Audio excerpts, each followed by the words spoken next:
Hello and welcome back to Spy Hard's podcast. I'm Agent Scott. And I'm Cam the Provocateur, grading consumer products. And what grade would you give us, Cam? You don't want to know. Move on, Scott. Move on. Oh, okay. We're like the rotten food on the clearance shelf, right? We are. Yeah. Yeah. Okay. We are past our best before date. Oh, we absolutely are. But speaking of best, we're joined by another fantastic guest to dive into this week's film.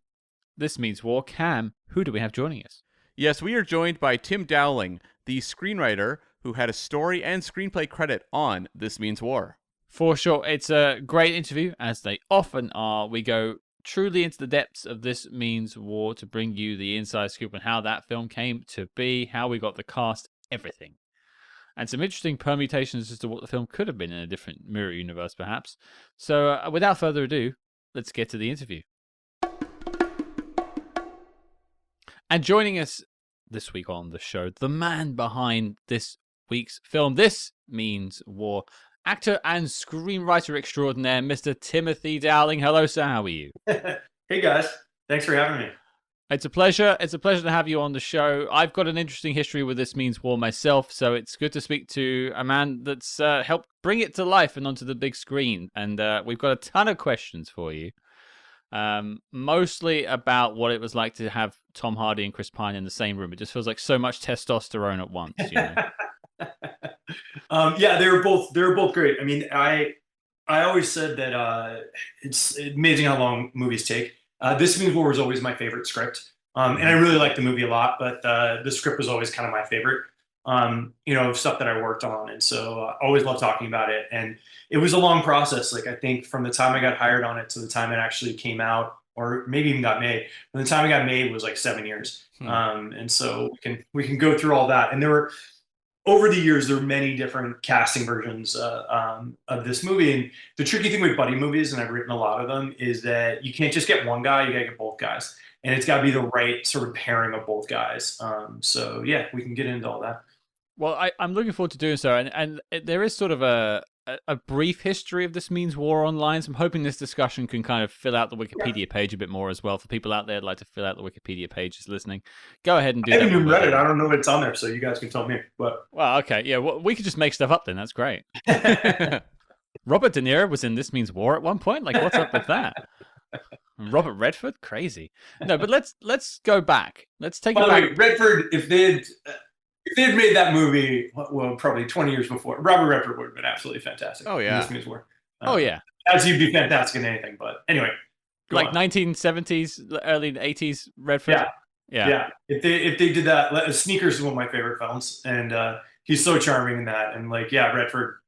I'd have to think of like that era, who would be the other guy with Redford. But yeah, he would have been. I was thinking Gene Hackman.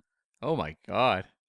That's interesting because you hadn't really seen Gene do a lot of like romantic stuff. But I mean, Gene Hackman was incredible in everything. So like it's the styles clash, I think, is what you need there a little bit as well. Like the suave guy and like the sort of bristly guy. Yeah. I mean, I think to jump all around and get into it, but the idea with them is, so when I got hired, I got hired by Will Smith to write the movie, and it basically, I don't know what Wikipedia says, but the history of it. So I wrote, my first thing was a script called Outsourced. And it still hasn't got made. I sold it 20 years ago, but actually had a conversation yesterday that it might actually be coming back again. But it was one of those scripts that for whatever reason everyone read, and that was like my calling card script. And it was about two guys that lose their jobs to outsourcing. And there's, it's like it was very current and still current, but like back in 2004 when I sold it, you were reading about like a lot of these factory towns where these guys worked at factories and their dads worked at factories and their grandfathers, and it was a good job, well-paying, good life. And then these factories are getting shut down and outsourced to like Malaysia and Mexico and all these places. And so the original pitch was like a Vince Vaughn type guy and an Owen Wilson type guy. They lose their jobs to outsourcing, and they're only good at this one thing. There's no work for them. So they decide they're going to go to Mexico, where their old factory moved, and get their old jobs back. And then they end up kind of like starting a union, and it's kind of Stripes-ish. So Those guys were attached. I wrote the script. Everyone seemed to like it. We could not get either of those guys to read it. And then Wedding Crashers came out and was like the biggest hit that summer. And then the studio got serious about like making it, and they went to Vince and Owen, and he was like, "Hey, do you guys want to do this?" And at that point, Vince was getting offered every movie in town, and rightfully so. He's like, "Well, I don't want to make another buddy movie with Owen right now." So they fell out, and Will Smith had just done Hitch for Sony, and so Amy Pascal, the head of the studio, which I thought was cool. I mean, the script was very much written for Vince Vaughn, so it's not really Will Smith, but she sent the script to Will, and I give him a lot of credit. He read it really quickly and he passed on it because it wasn't really him, but he really liked the script. And at that point, This Means War, I guess, had been around for about 10 years before I was involved with it. There were a lot of different versions and iterations. And so this exec, Emma Watts, who I don't know what her title was at the time, she was fairly high up at 20th Century Fox, but eventually became like, the head of the studio and the chairman. But she had brought, Will on to develop This Means War as like a project for him. And I think what everyone liked about it, in the various versions, was two best friends that fall in love with the same woman. And what does that mean? And like years later, I like when the credit arbitration came up, I read the original script, which I'd never even seen before. And the original script, you could tell, was written around the time of Dumb and Dumber, and so it was about two dumb guys. And then like a Swedish like flight attendant, I think, like moves into their apartment, and then they like fight each other over her. So it bared kind of no resemblance to like what the movie was. But anyway, so they liked the idea and they wanted to do something with it. And then so I got a call one day saying, "Hey, Will Smith wants you to do this project." And I was like, "Sounds good." It's like, I'm in. And so they sent me a script. I don't know who wrote it. There wasn't a title page on it. And it was about two architects like in San Francisco, like battling each other, and they're like blowing up buildings, and it kind of made no sense. But I was like, "Hey, like Will Smith's the biggest star in the world." I was a huge fan. And I was like, "Sounds great."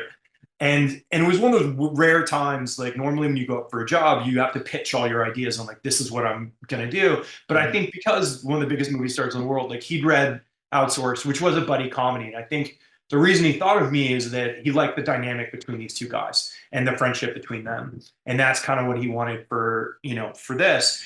And so I wasn't even available at the time. And it was like one of those things where like, the job's basically yours if you want it, and we'll wait for you. And I was like, amazing. So that's how I got involved. But anyway, long story, not short at all, but trying to think of like the differentiation between the two guys is that I was like, okay, well, one guy he's Will Smith. Like he's the most charming guy in the world and kind of very smooth. And, it's like, he's James Bond, he's a Boy Scout and all that. That changed. The Boy Scout part changed a little bit with Chris. But then, okay, who's the other guy? And it's like, all right, well, the other guy's more physical and he's not as chatty and whatever, but he's got to be charming. They each have to work in their own way. And one of the tricky things from the movie was like, you really have to buy that she would fall for both of these guys. Mm-hmm. So anyway, I'll stop talking because I just rambled on for 20 minutes, but yes. No, because I mean, I could do the whole let's go back to your childhood and discuss your cinematic upbringing and your influences, but you've taken us into This Means War, and I think it would just sort of remove the momentum. So let's just keep digging into that a little bit there, because so you've come along, and we did talk about on our review earlier this week that there's some of the story about the original script and how it, like you said, sort of gestated for around about 10 years before it got picked up again. And so what is Will Smith sort of handing off to you? Obviously, he wants stuff from Outsourced, that sort of dynamic you had in that script. What else is he looking for? Is it still with an idea of him being one of those two? Yeah. So the idea was to redevelop the script as a starring vehicle for Will, and to take you through, I don't know if you guys are interested in this, but the development process. So like I said, I was given that script, and it's like they didn't really want it. It's called a page one rewrite. So it's like there wasn't really anything they wanted to use from that, and I didn't really use anything, except I think again people like the idea two best friends fall in love with the same woman. What does that mean? And like for me, it's like what's more important, the best friend or the love of your life, and what happens if they come into conflict with each other. So my first idea, which ended up being the idea, was, well, what if James Bond and Indiana Jones were best friends? And in the midst of saving the world, they fall in love with the same woman. What does that mean? So that was sort of my idea. And Will was, I forget what he was shooting, but he was busy. And so like I was dealing with his partner, James Lasser and Emma Watts and, some other execs. And so we were kind of like brainstorming and thinking about what the movie could be. And so I sort of pitched that idea. And I think Emma liked it, but James, Will's partner's like, we've got a lot of action stuff in development. Like Will's attached to a lot of different action things. We're kind of seeing this more as his comedy, like his romantic comedy. So I'd stay away from the spy stuff. So, we had other meetings. I don't even remember what we talked about. I think at some point we talked, it was like maybe one of them was a newspaper. It's like it was more the romantic comedy version, Yeah. but we hadn't kind of cracked like the high concept version of it.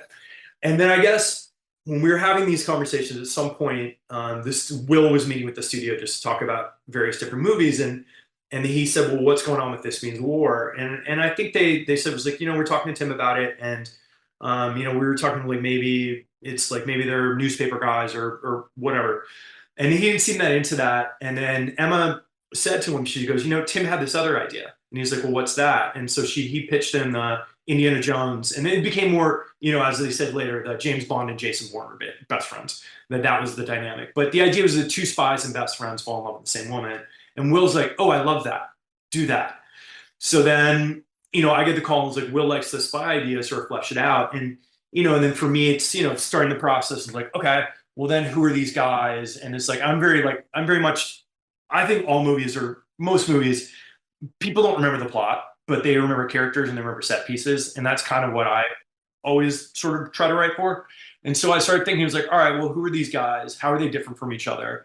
And then, who is she? And it's like, she's got to be great. And it's like, if we're going to buy that these two best friends would hurt their friendship over this relationship with the woman, she can't just be hot and dumb like the original script. Like, she's got to be like the most amazing woman that these guys, would go after her. And then, it was like, okay, well, what are the set pieces? Like, what are like, I love the idea of kind of mashing up because I'm a huge spy movie fan. I love James Bond films and, love Mission Impossible and any spy stuff. And so I was like, okay, well, it's kind of fun to take action guys and putting them in a romantic comedy and sort of making a hybrid. And in the version with Will, there was definitely more action because it was a bigger movie. And yeah, so that was sort of the process there. And then when I turned in the script, everyone was really happy with it, and Will really liked it. And Fox started hiring me for other jobs, which was kind of fun. And it was, I think, around the time of the last writer's strike. And so back then, everyone was kind of jockeying for their projects because they're like, okay, there might be an actor's strike. And so there were all these pieces of like people trying to get their film. And I was doing this movie that I'm not credited on, but Sean Levy was a producer on it. And he was really happy with like the work I was doing on this. And I think we were at the read-through in New York. And he's like, "Tim, I heard there's a new draft of This Means War." I was like, "Yeah, I just turned in." He goes, "I hear it's great." And I was like, "Oh, thank you." And he goes, "So this is my thing." He goes, "If Will will do it, I want to do it with Will." And actually, his idea, he wanted to do it with Will and Tom Cruise, which would have been the greatest thing ever. I was gonna say, yeah. And I don't know if Tom read it, but I think the thing that came back is that only one of them gets to end up with the girl, and they both want to end up with the girl, and that doesn't work. And so that's where the Tom thing went away. But then Mark Wahlberg really wanted to do it, and was like, that would have been kind of a fun pairing. And his agent Ari Emanuel was just like really pushing. It was like, we got to get this movie going with Will and Mark. And so Sean was like, okay, so if Will commits to the movie, then I'll do This Means War with Will and Mark Wahlberg. But then if Will won't, I might do Hardy Men with with Tom Cruise and Ben Stiller. But then if Ben picks that, and it was like this whole sort of like puzzle piece thing. And then so Will ended up choosing. Will had just done Pursuit of Happiness, which is a really great movie. And I forget the director's name, but he really liked working with him. And he was kind of in his sort of like dark phase where it's like, I want to do more serious stuff. And This Means War was definitely like big, giant, like classic Will Smith, Cary Grant, type of role. And so everyone around him was pushing him to make this movie. And like he met with Tom Rothman, the head of Fox at the time, and someone I wasn't in the meeting, but someone said that Will said, he's like, if I do this movie, there's not like a man, woman, or child on the planet who wouldn't go see this, because it was like a big, sort of thing. And I'm like, yes, that's true. But he didn't end up doing the movie.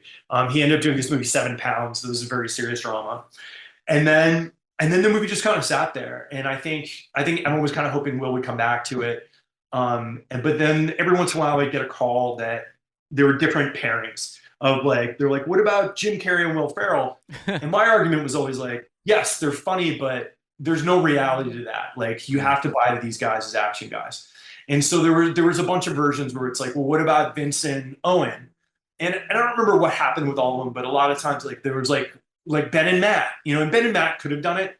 But then a lot of times you get one of them that wants to do it and the other one didn't. And so it's like, again, you have to have the right pairing. And so it just kind of sat there for a while. And then at some point I switched agencies because my longtime agent got laid off, and she's now my manager. Her name's Dawn Saltzman. She's amazing. And so other agencies were kind of reaching out and trying to sign me. And this place, CAA, which is like the biggest agency in Hollywood, they were coming after me, which was very, you know, nice that they were aware of, you know, the work that I was doing. And then I signed there, and it turns out that the head of the agency, Richard Lovett, was Will Smith's agent. And I guess he always loved This Means War.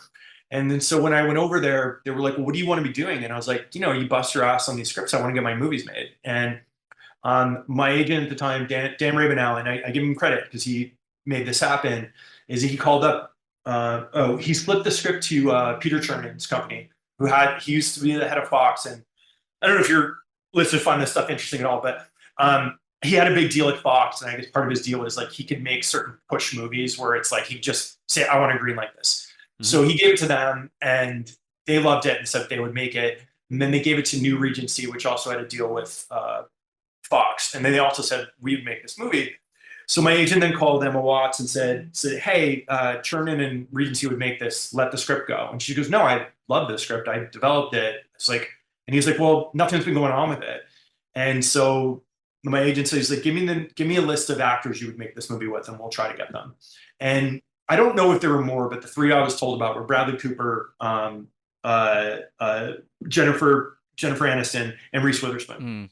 And CA, to their credit, got all of them to read it, and they all said that they would do the movie. Jen Aniston had just signed on to do another movie of mine called Just Go With It. This was a good time, by the way, guys. There were movies getting made. So anyway, it became Reese, and Reese was kind of better for it anyway. And so it was going to be Reese and Bradley Cooper. So they signed on. I got brought back to do like it's like to do some notes and a quick thing. And so they committed to the movie. Mick G came on, committed to direct it. And then I was off it again. That Reese brought on some writers, like her writers, to do some work on it. I never read that draft, but then Bradley didn't like that draft and he fell out of it. So then there was like a bunch of, this happens a lot. There was a bunch of other writers that came on. And then I think they brought me back, and they went back to more of my script, which is what everyone signed up for in the first place. And then it became Chris, and I was a huge Chris Pine fan. We actually had some mutual friends, and so around the time of Star Trek, one of them said, hey, you should meet Chris. And so Chris and I had dinner and talked about trying to work together. So I was excited when his name came up, and Chris is such a nice guy, and he's so talented. And I was like, this is what I'm talking about. It's like, you 100% buy Chris Pine as a CIA agent, and he's also super charming, and so he works in that. And then there was the other guy, the combinations they were always hearing at that time, there was talk of Seth Rogen. And I don't know what happened with that. It would have been a different version of it. Seth's really great. But I don't know that would have worked quite as well. And then Sam Worthington was, hot off Avatar, and there was also a Fox movie. So there was like a moment where it was going to be Sam Worthington. And then all of a sudden, I think Inception had just come out. And I think people forget that Tom Hardy was in Inception, and he was really charming in it. And then it became like, hey, what about that guy? And I think he had just gotten cast in Mad Max, but we all remember that movie took like 8 years to get made. Yeah. But Tom was kind of hot, and he was coming off that, and then it became Tom Hardy, and it was like, oh, great. I was like, that's a really fun combination. And they're very, very different guys, and I think they work in very different ways. And the first week of filming, I texted Chris, and I was like, how's it going? And he's like, well, it's interesting, because I feel like I'm in a romantic comedy, and Tom feels like he just walked up the set of Black Hawk Down and wants to kill everyone. So it's a interesting dynamic. So yeah, so that's how the casting ended up that way. Wow. Okay. So I know that McGee comes onto the film, and when he joins, what is he looking at doing? Because I know that Simon Kinberg comes on at a certain point to do a rewrite. Simon was a big he was a producer and a writer. I mean, Simon's a great guy and he's a very talented guy. He did a lot of movies for Fox, and so he was kind of considered their closer. And because they had gone through a bunch of different writers after me, they put Simon on the project to be a producer as well because Will Smith and his partner were producers on it because they developed it, but they were off making other movies, so they weren't as hands on the actual production. So Simon became like the producer of the movie, and then he was doing on set script rewrites and rewriting some of the action scenes. And Simon ended up sharing credit on the movie, which is great. And we became friends. And he reached out to me at some point, and he's like, "Hey, I loved your script, and it got messed up at some point along the way, but we're going back more towards your script." And the interesting with credit arbitrations, they generally favor the original writer, and it's very hard to get credit if you're not the original writer. But in this case, because the original writer, the script was so different from, it's like what it became. Like I ended up getting, story credit and screenplay credit in first position because it was more based on like what I wrote, and stuff. And so yeah, Simon and I shared credit and became friends. And yeah, so that was his involvement. So during the actual production of the movie, I wasn't as involved. Simon was the writer involved with that. I went to visit set at one point when they were up in Vancouver, and I was there for a couple days and stuff. But yeah. So what were the significant changes that were made with Simon doing a rewrite? The biggest difference between the final version and my movie was Chris's character changed a little bit. Like he became like in mine, he was more of a Boy Scout that was kind of a workaholic. He was very charming, but he was too busy with work to ever meet somebody. They made the change to make Chris more of a playboy, and he's kind of a dick at first, and stuff, and that gave him a little bit more of an arc. So that was kind of the biggest change. The other big thing was it just became smaller. Is that like there were way more set pieces, just action scenes in mine and like more comic set pieces. And so it's just kind of more of a scaled down version of it. There was a much bigger action set piece in the third act, in my script, that involved like a suitcase nuclear bomb and like, this chase in the subway system with ATVs. And like, it was a really expensive scene. And then there's one set piece that I still get asked about that for mine that stayed there. And it's going to be hard to explain, but it read really well on paper, and that everyone kind of liked, but it got cut, and so they were messing with each other. And so at one point, I think it was Chris's character, is that Tom's character. So he comes home on a date, with Lauren, and they're coming in the house, and he opens up she wants to get a drink, and so he opens up the refrigerator, and there's a dead hobo inside, and then he like immediately closes it. And then he starts to look around, and there's a scene where anyway that Tom was trying to make it seem like he was a hobo serial killer, and so filled his apartment with dead hobos. And so it was just kind of like kept building, and so he's trying to like get rid of the bodies and like call his team in without her seeing any of this stuff, like in the midst of their kind of date. And it was, I don't know, it was a really weird, just kind of fun scene.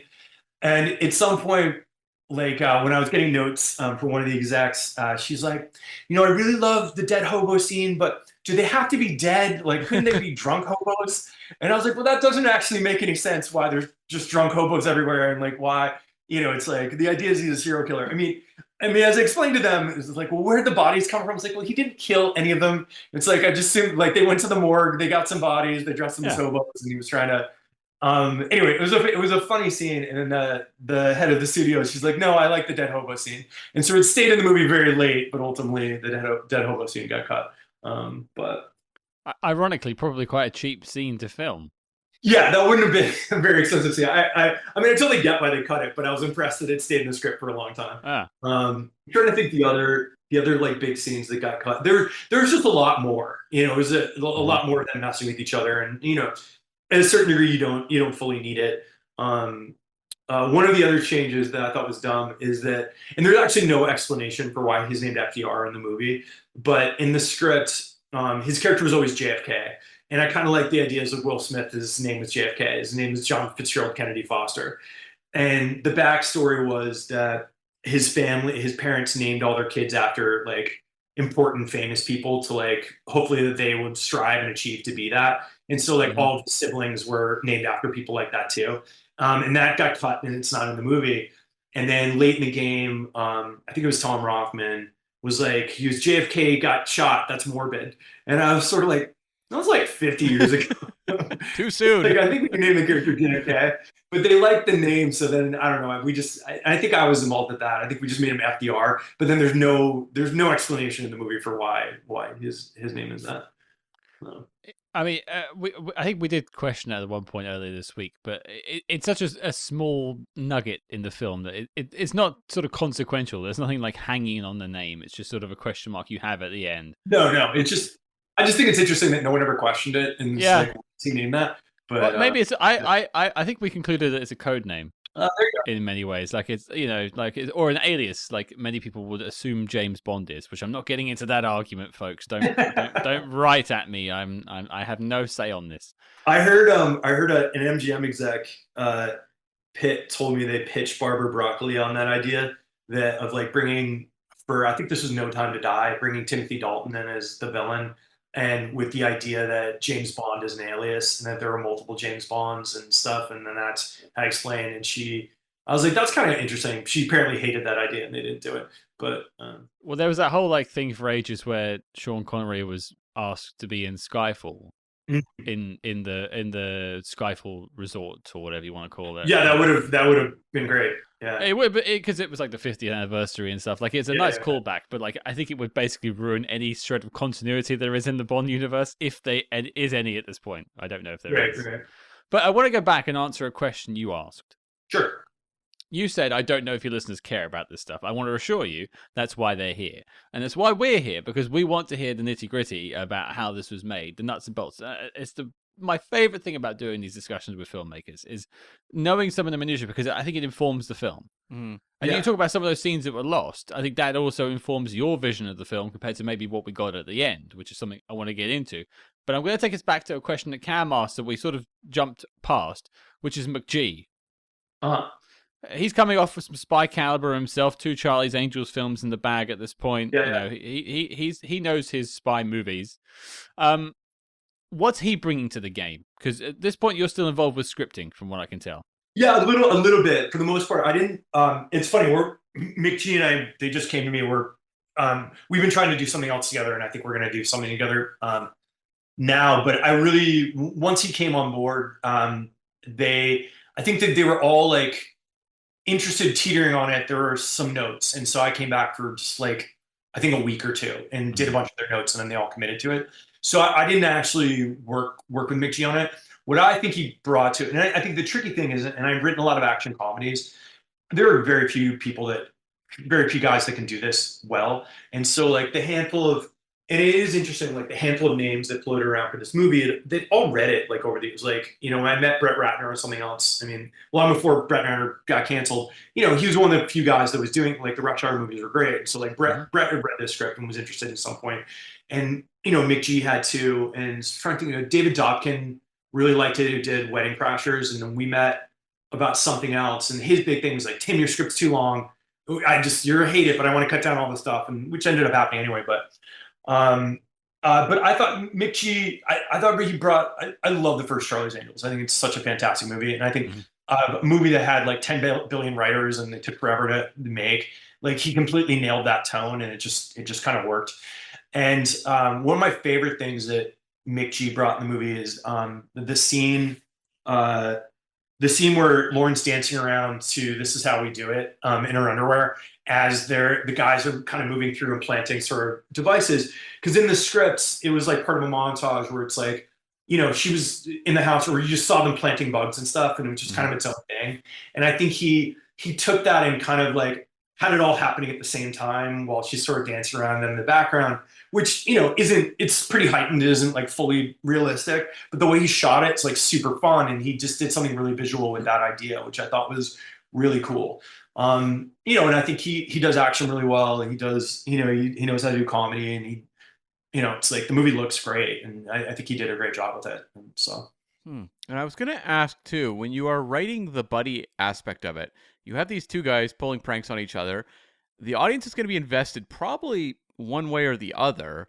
How do you kind of escalate the tension between the two without having the audience turn on one character so you still want to see them get back together?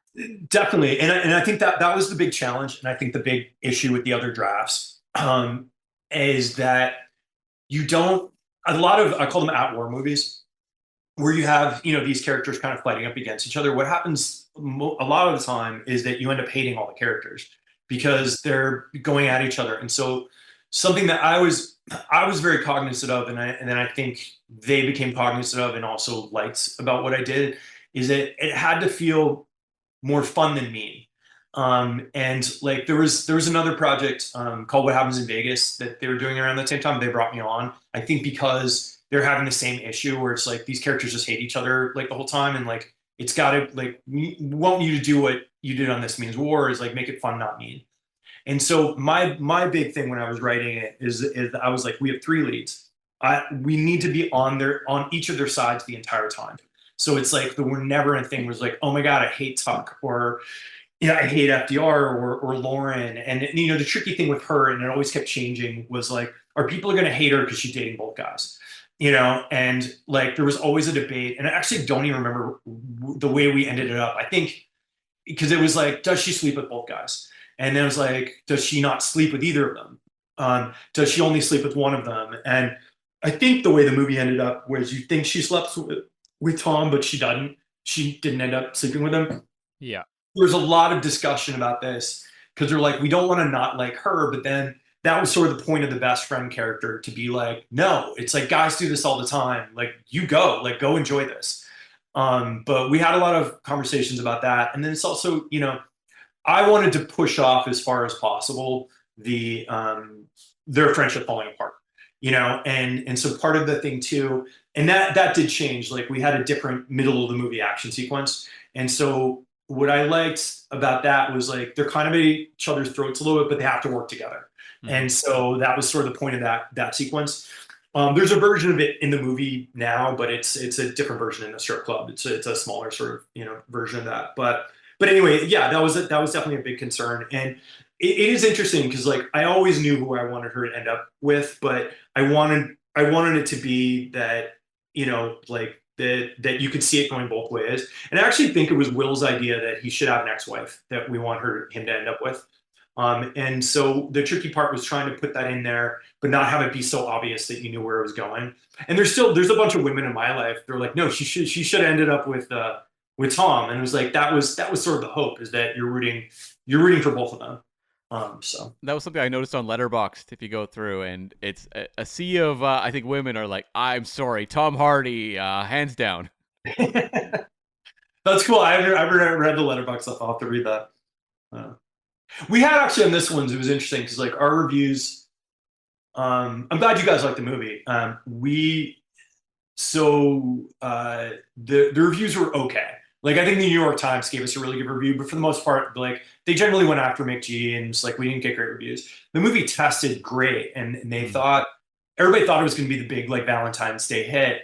And I think the interesting thing that happened, and Simon and I talked about this after the movie came out, was that the feeling was like, okay, guys are going to go see it because it looks like an action movie, and then women are going to go see it because it looks like a Reese Witherspoon romantic comedy. And then what happened is neither of them went to see it because guys were like, well, why do I want to go see some? I mean, I love Reese Witherspoon romantic comedies, but they're like, why do I want to go see a Reese Witherspoon romantic comedy? And the women were like, why do I want to see those two guys fighting each other? And the end result, what Simon was telling me after, he's like, we should have just sold it as a comedy.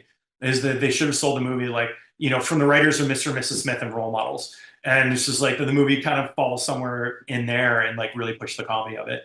Because it's had a really nice afterlife. It's like I think people have sort of found it later. And I was bummed that it didn't open bigger and the reviews weren't great. And then I think it was my dad actually, like, and it's probably similar to Letterboxd, told me to look at Fandango, when they do like the reviews of people that actually see the movie, and they were all like super positive and people seem to really like it. And then I think over time it's found a really nice afterlife like later, and people seem to really like this movie, which makes me happy. Oh, and there's also actually, I was gonna say to you guys, there's a director's cut that's better. That Fox used to do that as a marketing thing, and a lot of times they're worse. But the director's cut includes a couple scenes that they cut out of the theatrical that I think are pretty good. If you're a fan of the movie, yeah. I was going to ask about that actually, deleted scenes, which, because I know there was a number of them. There's different endings. So, like, what were the ones that maybe like pained you the most? The ones that you just felt that should have been in the movie? There was one scene that was interesting. It was always what I was told was Will Smith's favorite scene that made him want to do it, and then it ended up getting cut because the one of the studio heads felt it was redundant and was very much the like make it shorter, which was the scene where and I haven't watched the movie in a long time, but in the script, it was they were, Tuck was a part of as much of a part of the family as FDR, but now that they have kind of split up, it's like he's going to Sunday dinner with Lauren, and obviously he can't bring Tuck. And so the idea was like it's kind of heartbreaking to say like, hey, you can't come. And there was a line where, he's like, well, it's my family, and then Tuck's like, it's my family too. And so like I was told that Will was always like that's what made him want to do the movie. So that scene got cut. I think it's in the director's cut. Um, there was also a scene that I loved, but it's one of those things that in execution didn't work quite as well. And I think that was it, where Tuck then created, because he knew that Lauren really loved FDR's big family, he created this fake family. Yeah. And then FDR finds out about it and then brings in a horrible family. And so that was one of always my favorite scenes to write. I think the execution of it, it didn't end up being quite as good. But it was still a funny scene, but it could have been better. And so I was kind of pushing for them to like reshoot it when they did some reshoots, but they're like, they didn't care enough to want to like reshoot that scene. I think that's on the Blu-ray or DVD. It might be in the extended cut, but it's in the deleted scenes.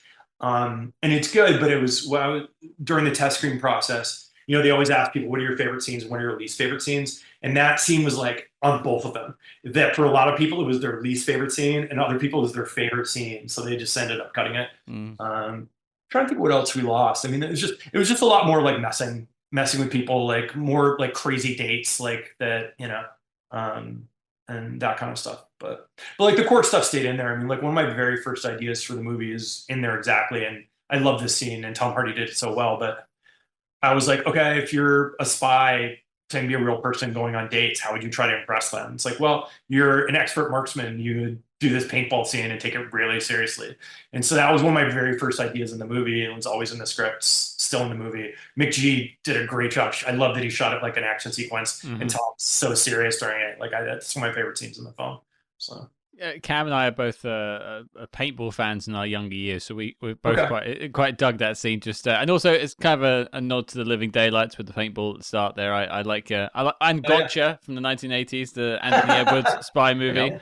I actually, it's funny. I remember really loving that movie, and I was like, I'm such a visual snob, so I'm always waiting for these things to come out on Blu-ray or 4K. Oh yeah. And Gotcha wasn't out forever, and then it finally came out on Blu-ray, and I sat down and watched it a couple years ago, and I was like, oh, I mean, this isn't so good. But I remember loving it when I was a kid. Was it the sort of like quite risque Linda Fiorentino stuff that you're like, this is a bit much? I don't know. It's so funny. My memory, I mean, it happens sometimes. Your memory of them is very different. Is I just remember as a kid being like, oh, that movie's super fun. And when I rewatched it, I was like, I don't know. It didn't seem quite as fun to me. But we had the director on a couple of years back. We spoke about it, and it was a fun film to go back to, but it's definitely a 1980s film. I love 1980s movies. Yeah. I mean, I don't mean to back. I don't usually publicly ever say bad things about other people's films. So no. Apologize. No, it's fine. It's fine. Well, I suppose another question I have in terms of writing a spy movie, and maybe this is more of a meta discussion, but over the years, Cam and I have been reviewing spy movies, and we've watched a bunch. And one thing that seems to be tough to land, and I think your film does it better than some of the other ones we come across, is balancing a spy story with comedy. Because you can just have it as slapstick silliness, like something like Spies Like Us, for instance. Yes. And completely disregard the spy stuff until like the last 5 minutes. But you do a good job of weaving it in with them doing their day jobs as being spies throughout the film. How was that for you to keep that consistent throughout and to sort of keep the spy stuff relevant for the story? I mean, it was very important to me, and that's why I was not into when they want to cast like more comic actors as the leads, because I was like, it just takes away from the reality of it. Like to me, the fun of the movie was putting action guys in a romantic comedy. And so, like I said, there was definitely more of it in my draft, but it's still there in it's just a different way, but it was like we have to. And I think that the key when I've written action comedies is generally the way it goes is act one is more of the spy movie. It's like you're dealing more with the plot, you're setting up the action stuff. The device that we had in this was that they go, pretty big out there, and like, people have seen them, so they kind of get grounded. It's like, okay, you guys need to like, and they don't know what to do with themselves when they're not working. And so that's when they start to focus on their lives and all that kind of stuff. And then usually you have to keep that plot alive. So usually there's one action scene in the middle of the movie, in most action comedies. And then the third act, it all kind of collides, and then there's usually like a big action set piece in the third act. But yeah, it was very important to me to keep that stuff alive and keep the reality, and it's like not completely forget that these guys are spies, and also be very aware of what they do, and that's the fun of it. Like while they're falling for her and like using their skills to, it's like find out information about what she likes to try to help themselves, but then also find out what the other guy's doing because they know how great the other guy is because it's their best friend. And so yeah, so I'm glad that worked for you guys because that was important to us. And we interrupt this program to bring you a special report. Red alert, Spy Hards, we are shaking things up over on the Patreon page. That's right, we are launching an exclusive new show where we tackle the exploits of the small screen's greatest secret agents, like Jack Bauer, George Smiley, and beyond. And don't forget, every month you also get 2 Agents in the Field episodes where we decode the adventures of your favorite spy actors in their biggest non-spy movies. But Cam, tell the people what we have coming up next. Well, since this is apparently Tom Hardy week on Spy Hards, we are going to look at his 2015 biopic film, Legend, where he plays notorious English gangsters, the Cray Twins. And we will answer the fundamental question, are 2 Tom Hardys better than 1? So don't get left out in the cold. Help support your favorite spy movie podcast and join the circus at patreon.com/spyhards. But before this message self-destructs, let's get back to the Spy Jinx. And I was curious actually about the Chelsea Handler character, because you have someone who's a comedian, and I'm wondering like script versus what is, improv or being worked through on set, because obviously like it feels very much like her style of comedy. It's interesting. She said at some point that like when she was doing press, and she's kind of joking, she's like, I didn't even read the script. I improvised everything. Most of that stuff was in the script. Okay. It's like they definitely improvised on set, but like most of her stuff was in there because it was important to have that character. And like I said, she gave license to Lauren being able to sort of do this and stuff. But yeah, so somewhere she read the script and because she said the lines. So I'm always curious about that because you've written for Adam Sandler, role models as well, like kind of the line between actors who are known for improv versus what you're actually writing on the in the screenplay. I think it changes for all of them, and then there are people like in all my movies, like there's definitely stuff that gets improvised, and what I would say is some people are really good at it and some people aren't, but the ones that are good at it sort of targeted improv, where it's like, this is the scene, you need to get this across in the scene. This is the important stuff and bits, but then in the confines of that, you can improvise with dialogue. Adam, I worked with him twice.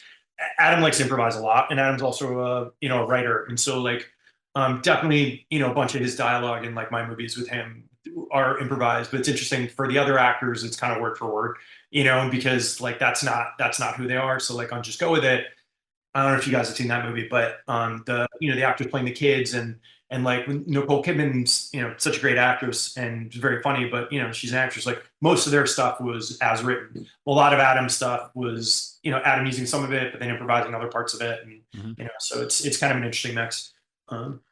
And I suppose one other person we should bring up in the This Means War section of this chat is someone we haven't spoken as much about as Chris and Tom, which is Reese.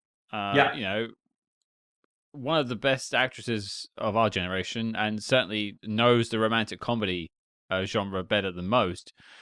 Getting her on board for this script is a coup in itself, and just having her do your film is just fantastic. But any sort of, I mean, obviously, I think she was one of the first names you had of the 3. Was she the first one of the main 3? Yeah. What's so interesting is that when it was Will, Mhm. I don't even know what we talked about. The focus was more on the two guys. So it was like, okay, we have Will, and it's also, too, there's the economics of it, where it's like if you're paying Will Smith a ton of money, you only have so much money for everybody else. So you're not gonna get like a massive like female actress. And to be honest, I don't even know who we were talking about at that point because it was more about who are you gonna pair with Will. Mhm. When it wasn't those guys, and I thought this because it was so guy centric, it never hit us that she's actually got the biggest part in the movie because she's on screen with both of them the entire time. Mhm. Mhm. And so when Reese's name came up, I mean, I've been a huge fan of Reese's since like blanking the name of her first movie, but like Man on the Moon, I think it was. But she did this movie years ago. Probably hadn't seen it when I was in high school, and was like, oh, she's great. And always been a huge fan of hers, and like she's super charming and funny, and I think she's really great in the movie. So yeah. Then I think because Reese was such a big name when it became Reese, it was like, okay, well then, Chris and Tom weren't as big of like, okay, they carried a ton of movies. Mhm. So, but they were still, sort of stars at the time. So that was like good casting. I mean, Bradley Cooper was a bigger name. I think he was coming off Hangover and some other stuff. But that, yeah, didn't end up working out. But like Bradley would have been great. But I love Chris Pine, and so I'm glad it ended up being him. And like this is Reese Witherspoon after huge hits like Sweet Home Alabama, for example. Yeah. And you said like she initially brought on writers. Was there anything that she was looking just for herself for like a star vehicle that the script got changed to? To be honest, I don't. I didn't deal with Reese, Mm. and so like I said, she read my draft and signed on to it, and then Mm. it's like I did some work, and that came back later. But it was such a blur. I mean, I did come back at some point and did another pass on it, while she was attached. But I think there were more notes coming from the studio and everybody, so I don't know particularly what was hers. My guess, and even she has such a big part of it. My guess is when she brought in her writers and did a pass, the fact that Bradley dropped out is there. It was pretty even with the three of them, but Mm. it's kind of it's both. I mean, it's the guy's movie, but it also is hers. My bet is that version maybe elevated her part and lessened Mm. theirs, because whatever it did, it made the character less interesting and it made Bradley not want to do it anymore. Sure. And so then the reaction from that was to go back to more of what it was. And I've had that happen a lot, and I think that happens in Hollywood where it's like sometimes you need to go down that road and explore other options, and then you end up back where you started because you're like, okay, there's a reason these choices were made, and there's a reason why everybody liked it. So yeah. I think then coming out of This Means War, a film that you were clearly working on for years before it even got put onto the big screen. I know you haven't watched it in a while, but what are your thoughts on sort of seeing it brought to life on the big screen? Your thoughts on the finished product, and say maybe your favorite part of the film. I mean, it's always it's an interesting process because I always feel like the first, you work so hard on this stuff, and so it's like Hmm. anytime there's the slightest change, you're like, no, you can't. It's like I did that for a reason, and things change for various reasons, for production reasons, for budget, and when they're shooting, it's like some stuff doesn't work. So I think the first time I always see these movies, excuse me, you focus on the things that are different, Hmm. and then you kind of let it sink in. And usually by the time it comes out, like I've seen it a bunch of times because like they'll Yeah. invite me to watch it, and like in this case, they reshot the action scene in the third act, Hmm. and so at a certain point, Mick G and Simon reached out to me and they're like, "Hey, we want to show you the movie. We want to get your thoughts on, what a new third act could be." And so, like, I saw that version and I kind of talked to them about it, and then they ended up doing, reshoots and reshot the action scene. And to be honest, at this point, like, I don't even remember what it was before, because it changed so many times. But anyway, so the process. So the first time you see it, you kind of look at all the things that are different. Hmm. And then when you let it sink in, and the second time you're like, wait a minute, and you look at how much is the same and what you wanted, and then you start to kind of like it more. I just I love seeing it come to life. I love seeing like the dialogue, like and it's so crazy you couldn't do this now, but the blockbuster movie scene was always one of my favorite scenes. Is that Hmm. I'm a huge movie fan, and so it's like I love that the idea of like using that to get to know each other and like making that choice, but then she's not actually going to watch the movie with them because like no, we're not going to go home to your house and watch a movie right now. That was always one of my favorite scenes. Like I said, I love the paintball scene. And so that was really fun seeing that kind of come to life. I love the first scene with Tuck and Reese where they're kind of playing that game, getting to know each other, and like that was pretty word for word from my draft. And yeah, it's just kind of fun seeing all that kind of stuff together. And it's neat when you've been working on something for so long, 'cause sometimes they don't get made. To like hear that people still like this movie and are still watching it, like that makes me happy. The blockbuster scene was quite interesting to both of us because, firstly, it was mostly shot in Vancouver, which is where Cam is. Oh, okay. So it was like a tour of Cam's. By the way, the whole movie was shot in Vancouver. They didn't Yep. they didn't shoot anyplace else. Right. And so Cam was very aware of that blockbuster. So seeing it on the big screen was very interesting. But like it was also just fun as being a bit of a Hitchcock fan myself. There's a whole Hitchcock conversation in that scene, and Lady Vanishes comes up, Notorious comes up. I'm a very happy spy movie fan when I hear Notorious mentioned in a different spy movie. The only thing I didn't like that they added, and this wasn't because I do legitimately love like everything he says, love Lady Vanishes. Reese has a line which is like it's one of his lesser movies, and I was like, well, it's lesser known, but I wouldn't say it was one of lesser movies. But anyway, continue. That was actually going to be my comment. Was what are your thoughts on The Lady Vanishes? It's one of my favorite movies. That's why I put it in there. I think it's a fantastic movie. It's also one of those ones. It's like all movies are better on the big screen, and so like I got into Hitchcock I think in high school, but then when I went to USC. They had a Hitchcock class, and so I got to see a lot of these movies in the big screen, and they're all so much better in the big screen. And Lady Vanishes in particular, you realize how funny it is when you see it with the crowd. And it's screened a couple times in LA over the years, and I always go because it's such a blast, and I always bring people to it if they don't know it, because it's not one of his more famous films, but I really love it. You always put little pieces like my family makes fun of me. Like I love Anita Baker and Sade. Like I love like when I'm writing at night. Like I like the smooth. Yacht rock's now become popular, but I love Sade, and so like Sade ended up in the movie, and like ended up a thing where Chris loves Sade. So I suppose that's the magic of being able to put a film together, is you can put things in like that. We're still begging any screenwriter to try and write us into a spy movie so we can get blown up by something. We don't want to act it. We just want there to be a Cam and Scott that gets killed by ineptitude. Basically, that's all. If I can ever do it, but my dad always loves it when you meet people like, oh, Tim will get you in the movie, and I'm like, I always say the same thing. It's like they don't consult me on casting. It's like I have a lot of point of views generally, and they listen to a certain degree, but it's not up to me. Trust me, I don't think we would handle being on set very well. Just get a generic sounding British guy. You'll do just fine. Let's move us on from This Means War, because you have another spy movie that I want to talk about that you worked on a couple of years before that, which I think was probably in the gestation period of This Means War, and that is Night and Day. Okay. How did that one come to you? I mean, honestly, it was through This Means War, because I worked on it after. Is that there was this thing at Fox at the time that Emma Watts would do where she had like her writers that she kind of liked, and would bring people on to work on stuff for a couple of weeks, and so they I think that when I'm trying to remember the exact order because I did a bunch of things for them around the same time, but I think she came to me once to work on it, and it was right around Christmas, and I was like burnt out, and I just wasn't really available. It's like, do I want to spend 2 weeks at Christmas working nonstop? And I was going home, so I didn't end up doing it. And then I think about a year later, she came back to me with it, and it had been written for Chris Tucker and Eva Mendes, and so like I said, I worked on this movie, What Happens in Vegas, with Cameron Diaz, and I love Cameron Diaz, and we got along really well. And so I think their idea, and that movie was a big hit for Fox, and so their idea was like, let's do this with Cameron Diaz, and actually Hugh Grant was who they were talking about at the time, which would have been interesting because I love Hugh Grant, and it's like him playing kind of like a Bondy, so like that sounded fun to me. So they hired me. I was a different director. His name was Tom Day. We did Shanghai Nights, Shanghai Noon, I think, the Jackie Chan Owen Wilson movie, which I really liked. So I just worked on it for a couple weeks, and I rewrote it for Cameron and Hugh Grant, and there were like pieces of it. It was interesting, the final movie, because I'd read a lot of versions of that script, and it's like there were pieces of it that were always kind of in there, and like other stuff that changed.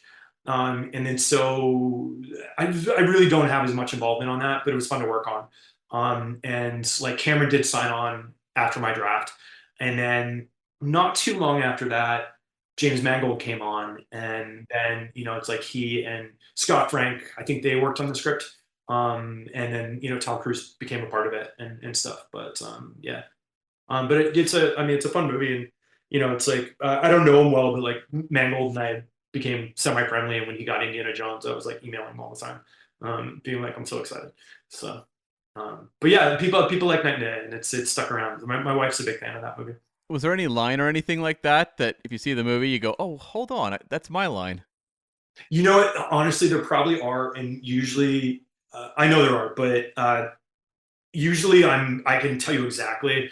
But there's been some time. I had a baby. Uh huh. My brain's not as good on that one. Like a lot of times, like this means where I worked on for years, and so it's like I can tell you most every choice and things change. Those crazy 2-week rewrites, you're literally writing 20 pages a day, which is kind of insane, and it somehow always kind of worked out, but you have less of a memory for that stuff because you're blowing through it so fast. So on Night and Day, to be honest, I don't remember quite as well as some of the other ones that I worked on for longer periods of time. Totally. It was more. I mean, to answer your question, it was more the shape of the character and changing the character from what she was, and kind of like writing it towards Cameron and making. Cameron's a very strong person and character, and sort of like making it that. I think in the earlier version, she was a little more damsel in distress and like freaked out and a little softer. It was like, and that's not really who Cameron is. So it was more the shape of the character, I think, was my contribution to that movie. And one project I wanted to ask you about was an early project, and that's George Lucas in Love. Oh, okay. Have you guys? Yeah, and sort of the experience of going viral at a time when going viral wasn't really a thing, because that was huge. Yeah. Yeah, it's kind of crazy, and I'll try to be brief because that whole thing's a long story. But basically around that time, there were kind of like the first viral videos. There was a sort of insider Hollywood thing of people making these kind of short spoofs, and they would get passed around town on VHS tapes, which seems so long ago. And I guess it was. This was 25 years ago. And so I got on USC, had a bunch of friends, and I did this short film with this guy named Joe Nussbaum. It's called a 480. It's like the big senior thesis film at USC, and I starred in it. Joe wrote and directed it, and then people seemed to like it, and it was like a good short, but it still looked like a student film. Ryan Johnson actually edited it, Wow. And Rich Kelly, who directed Donnie Darko, did the titles, which just shows you, back in the day. So anyway, I was bugging Joe for a while. I was like, you should do one of these short spoofs, because like anyone that had kind of done them, and the ones that got passed around, like they'd gotten like a movie, or it was like a way to break in. So like the South Park guys, that's where they came from. Is that there was a short called The Spirit of Christmas that was basically South Park, and then that got passed around, and like you go to parties and like, oh guys, you got to watch this funny short, and those guys got a deal. There was another one called Troops. That was like the TV show Cops with stormtroopers. I don't know if those guys ever really took off, but that was like a big one. And so anyway, I was bugging Joe to do one, and he's like, well, help me find an idea. And I'd seen like an early screening of Shakespeare in Love before it came out. And I was like, oh, this is a great template.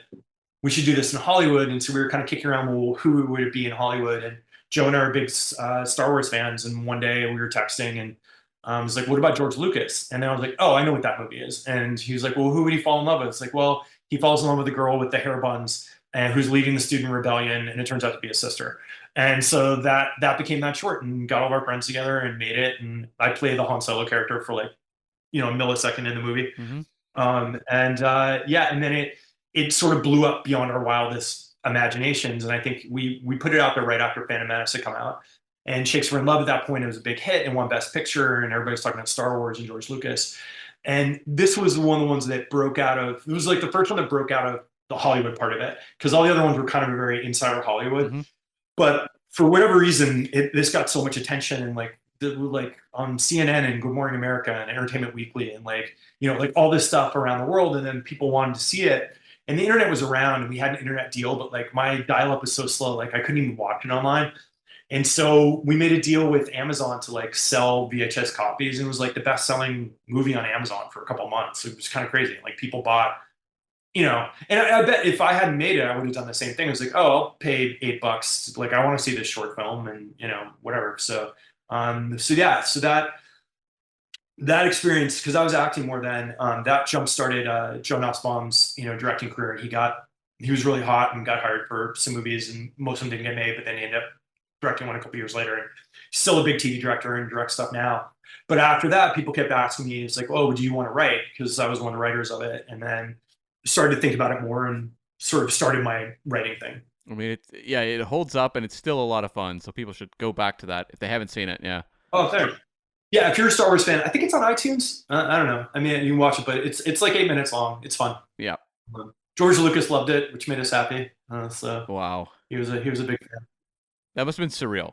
Absolutely surreal to hear his response. It was super surreal, and I'll try to tell this quick, but so it was getting passed around town, and one of our friends who worked on it, he was like an extra in the film, Jim Ryan, worked at DreamWorks Animation, and he was an assistant editor.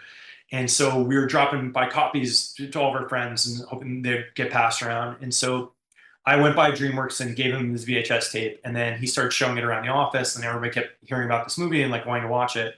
And then I think a day later, he gets a call from Jeffrey Katzenberg, who's the head of the studio, saying like, "Hey, Jeffrey heard about this short film you have. He wants to see it." So Jim walked over to Jeffrey's office and dropped off the VHS tape that I gave him. And Jeffrey watched it, and then he called Steven Spielberg, who was his partner in DreamWorks, and said, "Steven, you gotta watch this movie." And so then they like couriered over the VHS tape I gave to Jim, who gave to Jeffrey, who brought over to Steven. And then we heard this from Steven's assistant, is that Steven's apparently really good about watching shorts, and because he made shorts himself. That he doesn't read as many scripts that aren't his, but like if you're a young filmmaker and you have a short, supposedly he's really good about watching that stuff. So the assistant gave it to him. He put it in, and the assistant said you could hear him howling with laughter from his office. And so he came out and he goes, "Find out who did this. Get me more copies and send it in this." Oh, he goes, "Get George Lucas on the phone. I want to tell him about it." So then he called George Lucas and is pitching George the movie, and George's like, "Well, I want to see it." So then Steven's like, "Send this to George." So the copy that I gave to Jim, who gave to Jeffrey, who gave to Steven, then got sent to George Lucas. And he wrote us a very nice letter and apparently got a kick out of the movie. And one of the things that we did, I guess, he's like, "I don't know how they knew about that." And we just kind of like manufactured something, but it turned out to be real. And the one thing he said is like, he was like, "I was actually better with the ladies than they made me seem in the movie." But yeah. Wow. So that was that experience. I was just blown away. There's a tiny bit in your story there where you said you were texting, and I'm just like contextualizing the date when that happened. No, I was actually thinking, it's like, I don't know that we were texting then, but we weren't. I mean, we talked on the phone a lot, but maybe it was email. But I remember we were going back and forth. Maybe it was texting, but it wasn't. Been, but like the clicky, like the 1 to 9, where you like tap it a bunch of times. That old way of texting. I mean, I never had a BlackBerry, so it's like we probably. Maybe we were on our computer. I don't know, but I don't even think I had a laptop then. I didn't know. I definitely didn't have a laptop, so I don't know. Maybe we were calling each other back and forth. We were probably like emailing on our desktops. So that was probably what that was. I'm just imagining you were doing it on your Nokias, and then you went to play Snake afterwards. Like really, just to set like the time period for everyone. It's been an absolute pleasure speaking to you about This Means War, about Night and Day as well. I have a couple of quick questions before we let you go, though. Because, yes, and I have questions for you guys because I want to talk Bond briefly. Oh, but anyway, go for it. No. Well, these questions will like leave us to the end, so let's do your question first. Like we've been asking you for the last hour. You ask us a question. What? Okay, so I'd say because it's hard to pick your favorite Bond film. I would say for each of the actors, what's your favorite film of theirs? Cam. Okay, so Connery, I would say Goldfinger's the best film. I have a real nostalgic favorite for Thunderball. Okay. But I tend to think when you actually break it down, Goldfinger's the best. And then Roger Moore, Spy Who Loved Me. Like, to me, there's really one answer there. And Roger Moore is my favorite Bond. He maybe isn't the best Bond, but he's my favorite. Yeah. That one, I mean, Sharks, the character of Jaws, all that, it all works brilliantly. Dalton, License to Kill. I just kind of like the harder edged one. Yeah. Brosnan, Goldeneye. That to me, that's just like hands down. That's not really a question. And with Craig, Casino Royale. Yeah. I think like a lot of people will side with Skyfall, but I prefer the first entry, Casino Royale. Okay. Yeah. I'm going to take a different tack with this. Yeah. I was asked pound for pound, what's the best spy movie of all time? My answer would probably be North by Northwest. So if I'm talking about a Sean Connery film, it's going to be From Russia with Love because it's got a lot of the DNA in there. And also just like the train sequence is just, I just don't think you can touch that. Mm-hmm. I can't argue with The Spy Who Loved Me. I think that is Roger Moore at his pinnacle. And I'm going to argue in a minute, but we'll take it. We'll take that argument. I go the other way with Timothy Dalton. I actually like more sort of the Pierce Brosnan-esque Living Daylights story than I do License to Kill. I think License to Kill is just an 80s movie that happens to have James Bond in it. Sorry, I don't know. It's not for me. I think GoldenEye is probably Pierce Brosnan's best film, but I have more fun with Tomorrow Never Dies. Yeah. And I can't argue with Casino Royale. Yeah. All right, good list. All right, so I'm gonna give you mine. And come on. Connery, and I follow. I'm in the middle of you guys on these. Connery for me always changes. For a while, I was thinking "You Only Live Twice" is I just love the set pieces in that. But I agree with you guys. Goldfinger's probably the best one. So I'd say that Roger Moore, and this has changed over the years. I know people generally feel like The Spy Who Loved Me. Octopussy is my favorite Roger Moore movie. I was like, it makes no sense. Like the plot makes no sense, but like I think the set pieces are fantastic. Like he's like Bond in his prime. He's so comfortable and like having such a good time. I feel like it actually. Because my thing with Spy Who Loved Me is that Agent Triple X is not the best actress, and you're supposed to believe that Bond's really like that she's a female Bond and falling for him. And I feel like there's a reality that's not there. Whereas I feel like Octopussy's pretty great. And like I like their dynamic, and anyway, that's the one that I watch the most and I go back to. It's interesting what you said about, because I thought about this a lot. When they talk about Living Daylights, I was like, oh, that doesn't feel like a Pierce Brosnan movie. But then when I'm picturing Living Daylights with Pierce Brosnan, I feel like it works better. Because I don't think it suited Tim quite as. I mean, Tim's very good in it. I worked with him years ago as an actor. I adore Timothy Dowling. But I agree with you. I think License to Kill is like probably one of the most underrated Bond films. I just think I think that it's very tailored to Tim, and it's so badass, and it just kind of works. And it's got great action and the stuff that I love about Bond. Pierce Brosnan. I will agree with you both. The GoldenEye is probably the best film, and I love it. But I have a soft spot for Tomorrow Never Dies, which I also think is super underrated. Yep. I think to me, that's Bond as a big kid, and Pierce is having so much fun in that movie. And like the action, like Michelle Yeoh is great, and like the car scene's fantastic, and it's just like one good scene after the other. Little known fact, and I was texting with him earlier. Dan Petrie Jr., who wrote Beverly Hills Cop and is a legendary screenwriter, did an uncredited pass on Tomorrow Never Dies, and a lot of the fun in that movie came from Dan. So like the Vincent Schiavelli torturer guy, like that was all Dan and all that kind of stuff. They were developing a spin-off about that character very briefly. Oh, really? Yeah. That's interesting. Yeah. I agree. I think Casino Royale maybe the best, if you have to pick one, the best Bond movie. Yeah. But yeah, I go back and forth between that and Skyfall is like my favorite. And I would say No Time to Die might be my favorite Craig movie until he dies, which I absolutely hated. Right. I wasn't expecting, and then even when I rewatched it, because I think the movie's so good for so long, and it was like, this is fantastic. And then when they kill him, I'm like, I hate that so much. But anyway. So, sorry, what were you guys saying? Well, I was just going to jump in about the Tomorrow Never Dies Dan Petrie Jr. story there. I think there's a whole other interview there that we could work on. I think we should uncover the secrets of Tomorrow Never Dies, because we had Nicholas Meyer on. Actually, our first ever interview many years ago. Nicholas Meyer did some like uncredited work on Tomorrow Never Dies as well. Like that. Oh, interesting. That's got a whole. They did this whole like writers' room for 2 weeks in England to try and fix a bunch of the problems with the story. And Nick Meyer was there for a couple of days, pitched some wacky ideas that never got used, but it was just sort of an interesting. I think it's a bit of a kit bash, that film, of lots of people's ideas into one big sort of melting pot by the end. But I think it's fun. I mean, it's one of those ones with expectations with Bond movies that the reviews were pretty bad on that movie. So I kind of went into it with low expectations, and then my brother and I saw it. And we both loved it, and then I saw it a lot in theaters. And I was just like, this movie's so much fun. Like, this is what I want, from Bond. So, and then it holds up. I mean, the story, I think, like the villain, the idea of manipulating the news and fake news is like very prescient. And so anyway, I have a soft spot for that movie. It feels like we're living it. Well, yeah. Even the reviews for GoldenEye, though, were mediocre at the time, and now it's regarded as one of the greats. Were they? I thought they were pretty good. Okay. You know what's shocking? People forget Die Another Day, which is not my favorite, had really good reviews. It did. Which you wouldn't think, but like there was something about it, and I was like, what were the critics loving? Because like that movie doesn't work for me, which is kind of a bummer because I love Pierce so much as Bond. Mhm. I think the first half is fantastic, where it's kind of like the darker, he was in jail and coming out with revenge, and then it just gets so silly. The like I don't know, like the surfing on the thing, and it's just like I don't know, it's just such a weird mishmash of stuff. But yeah, the reviews were fantastic for that movie when it came out. It was also a massive hit. I mean, Yep.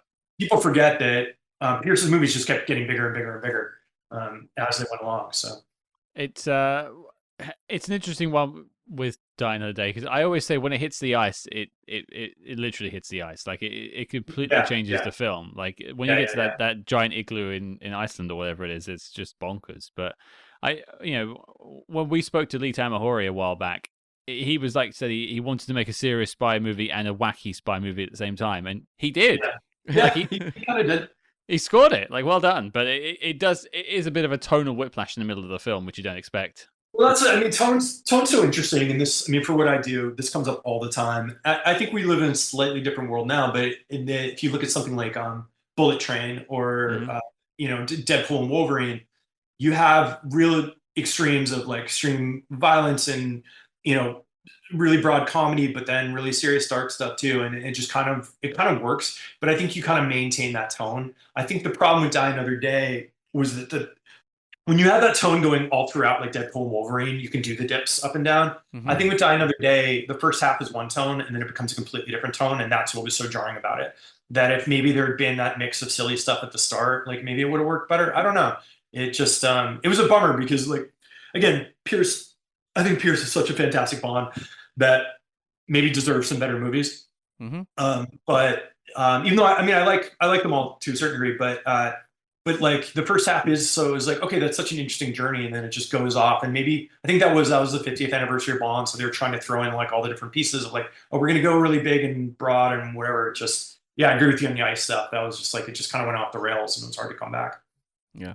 That's the old invisible car for you. But we do have a follow-up spy movie question outside of the world of Oh, Bond, but we'll okay. end on that. We'll Sounds end good. on that. Before we get to that, the other question I want to ask is because I looked through your IMDb and I don't want to spoil things, but I want to ask, what is it you're currently working on? What can we sort of expect from you in the coming year?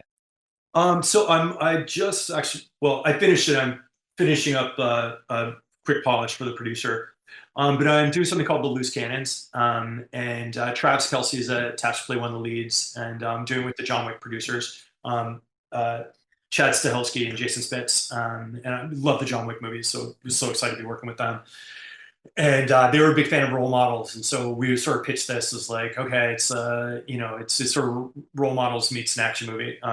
And I'm a huge Lethal Weapon fan, and so the idea of the movie is it was originally called Crazy and Crazier, was that in Lethal Weapon you have the crazy loose cannon, dangerous, on edge cop like Riggs paired with the safe guy, and we've seen that a lot since then. But the idea of this movie is that every precinct's got a Riggs. They have that guy that no one wants to work with, and like and so the idea is that something happens, two precincts end up merging, so now there's two of these guys, and no one wants to work with them, so they get paired with each other. And I think it's super fun. Like I've had a really good time writing it, and so that's with Lionsgate. So they haven't read the script yet. I mean, only my producer has, but we're really happy with it, and hope that that comes together. And would love to see it made. Very cool. There Um, you go. and then the project I mentioned, Outsourced. Again, we're having conversations about like I got brought back on it to do a new rewrite. Last in the past year, and yeah, we're talking about that right now. So Okay. Well, that's stuff to look forward to in 2025. And the last question I have for you, and we leave all of our interviews with the same question, okay. kind of continues from our Bond one, but this goes to the whole spy movie genre now. Tim Dowling, we need to know, what is your favorite spy movie of all time? Oh man, that's so hard. Because it's hard picking a Bond movie, but I also think the Mission Impossible movies are absolutely fantastic. Mhm. I'll go with you. North by Northwest. I'm a huge fan of North by Northwest. It's one of my favorite movies. I don't know. I mean, I have to pick one from each of them, but I guess because I don't know that I would consider North by Northwest a spy movie per se, even though it kind of is. Um, oh, that's a hard one. I will say if we're gonna go off Bond to the mission movies, I was always changing my opinion on what my favorite mission was. Um, Mhm. I loved JJ's because I was like, and I was a big fan of Alias, the TV show. Mhm. Yeah. Because I mean, I like the first one a lot, but when it first came out, like Tom Cruise has never done an action movie, and there's not a lot of action in the first one, which kind of bummed me out. And then the second one, oddly enough for John Woo, there's not a lot of action in the second one. And then when JJ made his, I was like, oh, this is the Mission Impossible that I always wanted. It's like there's tons of action, it's super fun, there's a great villain. It's like it was like, oh, he nailed it. And that was around the time when people were turning on him. And I was like, that sucks that they finally nailed Mission Impossible and now they're not going to make any other ones. And I'm so glad they came back because then it became like the most consistent franchise out there. But I will say, I mean, it changes when I watch them. I really like Dead Reckoning Part 1. And I like currently that's my favorite of those. So I don't know if it's my favorite spy movie of all time, but that would be my answer. I'll go with that one. Oh, you can drop the part 1, I suppose, now. You can, I know. Oh yeah. The trailer looks fantastic. I'm so excited. I was going to ask, did you watch the final Reckoning trailer? Yeah. I am curious to see if they changed anything after the last one didn't do as well. But I think the tricky thing about that summer was Tom's movies. I mean, that's when everybody's changing the windows and putting stuff on. It's like if you look at all those movies in the mission movies, they never opened gigantic, but they had amazing legs and they just played on and on and on. Like if you looked at like Fallout, and Rogue Nation didn't open that big, but then they just played forever. And so I think with Dead Reckoning Part 1 or Dead Reckoning, it opened. I think everyone thought it was going to open bigger coming off the Top Gun, but it opened about the same as the other ones. And then I think it got lost in Barbenheimer, which came out like 2 weeks later, and then it's just sort of like it didn't end up having the legs that the other ones did. But I think the movie's fantastic, and I'm so excited for the next one. And I hope they don't kill off Ethan Hunt, and we'll see. That old final Reckoning thing just sort of have a No Time to Die feel to it, don't you think? It does. I hope it's not the case. It's like, I mean, I just feel like with I mean, I think it's been confirmed now that the reason that they did that is Daniel Craig only agreed to come back if they killed him off because he didn't want to be like what Connery did is have to like be trying to talk into doing one more. The what if and stuff. But like, I just thought it was such a downer ending, and you don't want to see James Bond die. And it's interesting. I was thinking about this, and this is gonna be the longest podcast ever. Is that all the Bond movies are always they're wish fulfillment and they have happy endings, and with the exception of maybe Spectre, like none of the Craig movies have happy endings. Like they always end on a downer. It's like Skyfall's fun, but then like M's dead. In Casino Royale, it's like he loses Vesper, and then the Quantum of Solace is just so depressing the whole way, and he's like I don't remember the dumb ending on that one, but then Spectre, I guess he walks away, but it's still kind of a downer. I don't know, and so it's like to me, it's been so much better. It's like, and then it's such a shows Bond's arc. It's like Bond walks away to be a dad. Like, hey, that sounds like a great ending to me. And it's like I like that. No, it's like oh no, he finds a kid, but then for reasons he's blown up on an island. Yeah. Because I do think the movie's fantastic up until that point. Yeah, a little bit reverse engineered reasons too. You can feel it. Yeah. But anyway, I hope they don't do that in Mission Impossible because I loved Tom's comment when Indiana Jones came out that he wants to be playing Ethan Hunt until he's 80 like Harrison. And I have a feeling, I mean, it seems like they're pushing this to be the final one, but I hope Ethan's still out there, and hey, in 10 years, maybe he comes back and does another one or whatever. So my money is, I mean, this might be the first time I'm putting in this to podcast, so you can hold me to it in the future. My money is on him surviving the film and becoming sort of the Jim Phelps of the team and putting him together and giving him the mission and then letting the new team do it with a new leader. Yeah. That's that. You give it to a younger actor and let them lead the franchise, and Tom turns up for a couple of weeks and. Yeah, that'd be interesting. I mean, I love these movies, but it's like, I mean, they just wrapped shooting this, and they started shooting this like 5 years ago. Like, it's insane. And at a certain point, it's like, yeah, you do want Tom to go do other stuff. But yeah, I don't know. We'll see. But the movie looks fantastic. I can't wait. There you go. And people should appreciate, like, there's become this thing online that I don't quite understand where people get mad if movies cost too much.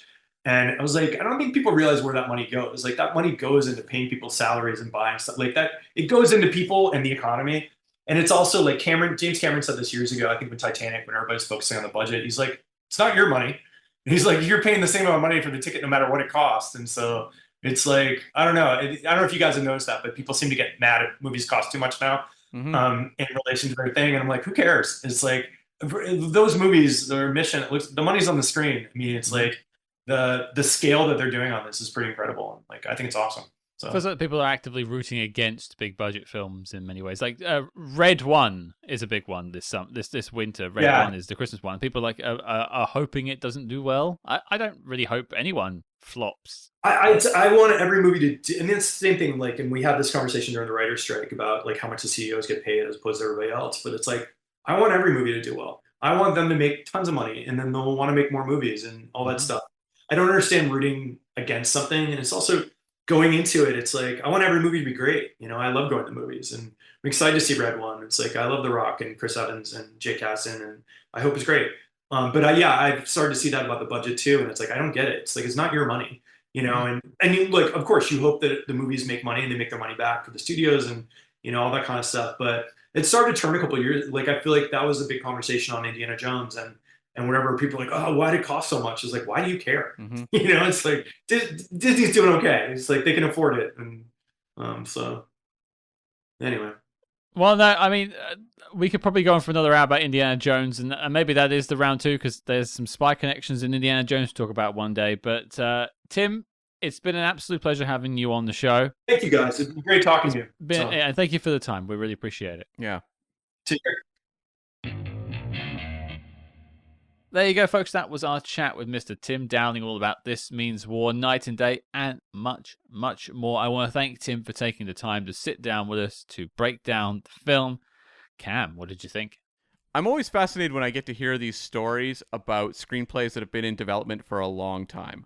And so it was really interesting just to hear Tim talk about this project, how it was going through various permutations over time, and the amount of depth we got in terms of what this film might have been had Will Smith been cast, the idea of him collaborating with Tom Cruise on a film, which I was thinking to myself, if you've got Will Smith, who would you possibly put against him as a romantic rival in that time period? That's a tough question, but we got a great answer. But also just like some of the other casting choices as well. Bradley Cooper's name popped up. It's always fascinating when you get these big studio films, how many names kind of circulate through the process. I mean, how many apple carts would Tom Cruise be standing on to be seen as a romantic lead against Will Smith? Well, and judging from what Tim said, Tom Cruise would have been the one to walk away with the love interest by the end too. Well, Will Smith is 6'2", and Tom Cruise is 5'8". Yeah, yeah, because he said it was Will Smith's idea to have the ex-wife character in there. So I'm going to assume that it was the Will Smith character that would have gone back to the ex-wife. So he would have been the Tom Hardy character. So I guess in like Tom Cruise's head, that was kind of like a commiseration prize. I guess so. Yeah, fair enough. But yeah, I mean, the interesting permutations I think is always fascinating, and to like dive into the depths of a film that's been going through the motions in a sense to come out. We spoke to Lawrence Lasker, who was one of the team that worked on Sneakers earlier this year, and sort of broke down the very long period that went through it, the different castings that went through, all kinds of stuff. And I think it's just fascinating to see a film that's been on the boil that long. And also, I do want to see the Robert Redford and Gene Hackman version of this film. It would be very curmudgeon-y, I think. That would be a fascinating project. I could definitely see them two sitting in the office together, like pranking each other, though. I feel like Gene Hackman pulling pranks, that would cross that line of mean-spiritedness. Yeah, the pranks would be like just a bit too far every time. Like Robert Redford would lose a finger or something, and then Gene Hackman would be like, "Ha, gotcha." Just hurls a claw hammer at his head. It's like, is this wow. Home Alone? Jesus. Gets electrocuted and his hair turns white. And you see his skeleton. There's paint tubs everywhere. I don't know. It's the holiday season, folks. What do you know? All I'm thinking of is like homicidal Popeye Doyle, like coming after Robert Redford. Sure. Yeah. Okay. Yeah. What is this like the 3 Days of the Condor version of Robert Redford as well? Yeah, like the respectable, wearing glasses, not a man of action necessarily. Using a bicycle to get around. Yeah, and then going up against this mad dog that is Gene Hackman. I kind of want to see that film. That does sound like a fun film. Yes, it would definitely be something. It certainly would.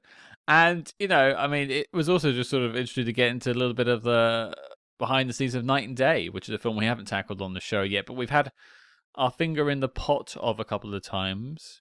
Yes, and we did review that on the Is Paul Dano OK podcast, but we haven't tackled it here yet.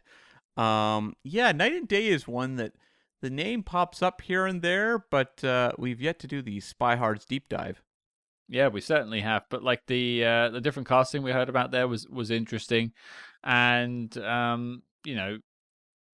mean, obviously Tim only came on for a couple of weeks to do some work for the Cameron Diaz character and sort of evolved into what it became. And I think one of the better performances, really, in terms of action films for sure. Though I'm a big fan of those Charlie's Angels films too. But yeah, again, sort of interesting. Both projects are films that have clearly evolved several times over the years.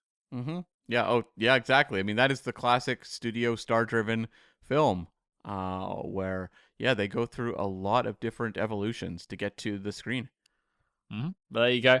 But that sort of wraps us up on This Means War. It's been an interesting week talking about the film, exploring the early careers of Chris Pine and Tom Hardy, and obviously I think it's Reese Witherspoon's first time on the show as well. And maybe last actually too. Yeah.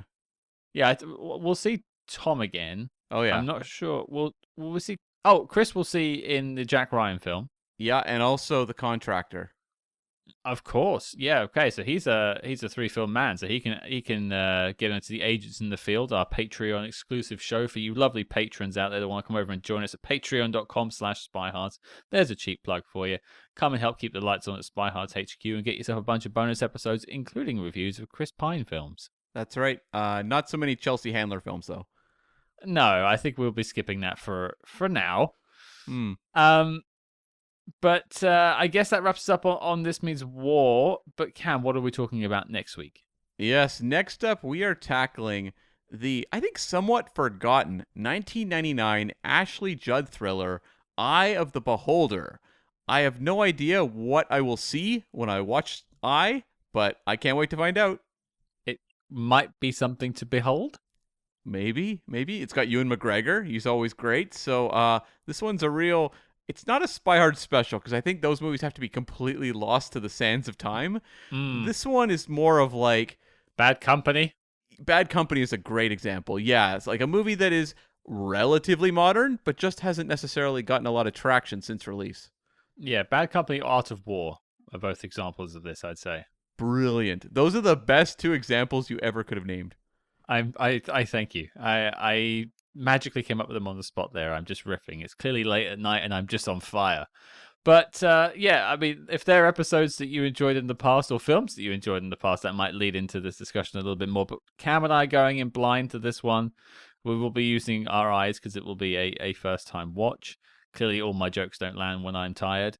But your mission, folks, should you choose to accept it, is to join us next week as we take a look, if you'll pardon the pun, at 1999's Ashley Judd, Ewan McGregor film Eye of the Beholder. It's Ewan McGregor fresh off the fame of Train Spotting, and Ashley Judd kind of in the groove of the early 2000s, late 1990s. So we'll see how it goes. This might be one for the ages. You never know. You never know on Spy Hards. It's a real risk when you click play every week. You just don't know what you're going to get. Is Scott tired? Is Scott grumpy? Is Scott hungry? There's only one way to find out. Will you want to hold Beholder close to your heart? We don't know. I have no pun to reply. You'll judge the movie on its own merits later. Maybe I'll... I was about to make a pun with Ewan, but I made it Iwan in my head. I was going to say maybe you wouldn't want to put it on the knock list, but that doesn't make quite as much sense as Iwan. So yeah, I've ruined my own joke, and clearly I am chronically tired. So on that note, join us next week as we take a look at Eye of the Beholder. Help support the show on patreon.com/spyhards. Become a member over there. Cheap fees, and you keep the lights on here at SpyHards HQ. And make sure you follow us on social media at SpyHards, wherever you get your social medias. We are mediaing it up wherever you might find us, SpyHards. But until next week, folks, Cam and I are off to choose the guy that's going to make us a better girl.